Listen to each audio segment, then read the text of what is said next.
এই প্রেক্ষা বিলম্ব সম্পন্ন করি ব্যবহারের কারণে প্রদর্শন করার ভাবে সক্ষম হতো আর এই মহান স্মৃতি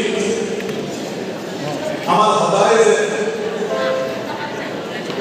তেওঁ আমি মনত পেলাই পাৰি থাকিব পাৰোঁ তাৰ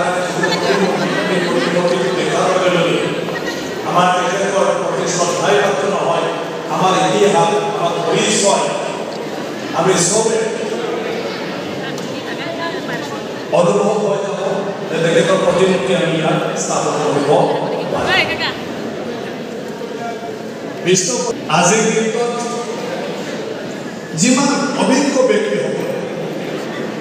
অসম বিষয়ে অসমীয়া বিষয়ে অসমৰ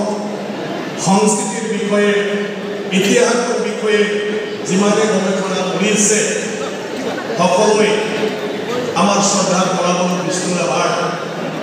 উক্তিটো দাঙি ধৰিবলগীয়া হৈছে তেখেতৰ নাম ল'বলগীয়া হৈছে তেখেতক বাদ দি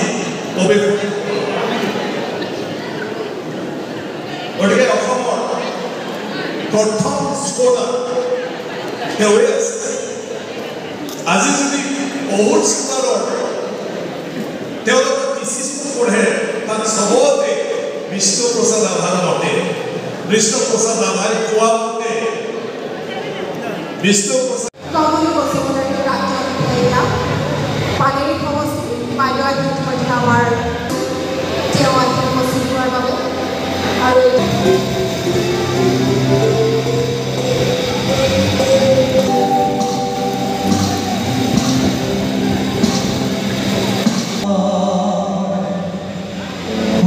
ৰাভা দিৱস আমাৰ সকলৰ কাৰণে গুৰুত্বপূৰ্ণ দিন আজি এই পবিত্ৰ দিনটোত আজি ভেৰগাঁৱত আমাৰ উদ্যমান মানে যুৱকসকলে মিলি ফালে ইয়াত এটা প্ৰতিমূৰ্তি আজি ইয়াত স্থাপন কৰিলে আৰু আমাৰ সকলোৰে মৰমৰ জুবিন গাৰ্গ ডাঙৰীয়া আজি সেইটো মুকলি কৰি দিলে এইটো এজন মানে কি কয় আমাৰ সংস্কৃতিৰ গুৰু কলা গুৰু তেওঁৰ প্ৰতিমূৰ্তি আমাৰ একদমবাৰে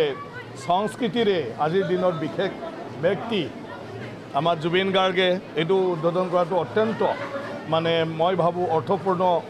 হৈছে আৰু ভেৰগাঁৱৰ নিচিনা ঠাইত তেওঁ আজি দিনটোত আহি ৰাইজৰ লগত লগ দিলে আৰু ইয়াৰ যিটো সভাগৃহ আজি এইটো সম্পূৰ্ণ হৈ পালে আজি আমি সেইটো উদ্বোধন কৰিব পাৰিলোঁ গতিকে এটা বিশেষ দিনটোত বিশেষ মানে মহান পুৰুষৰ আজিৰ এই তিথিত আমি সেইবোৰ কাম ভেৰগাঁৱত কৰিব পৰাটো অত্যন্ত গৌৰৱজনক কথা কোনটোত সভাগৃহ আমাৰ 1.5 কোটি টকা আৰু ষ্টেজতো 2-2.5 লাখ টকা হ'ব মানে খুঁটি নাটি কি আছে মই নাজানো সেইটো মুঠতে এতিয়া এইটো ব্যৱহাৰযোগ্য হৈ গ'ল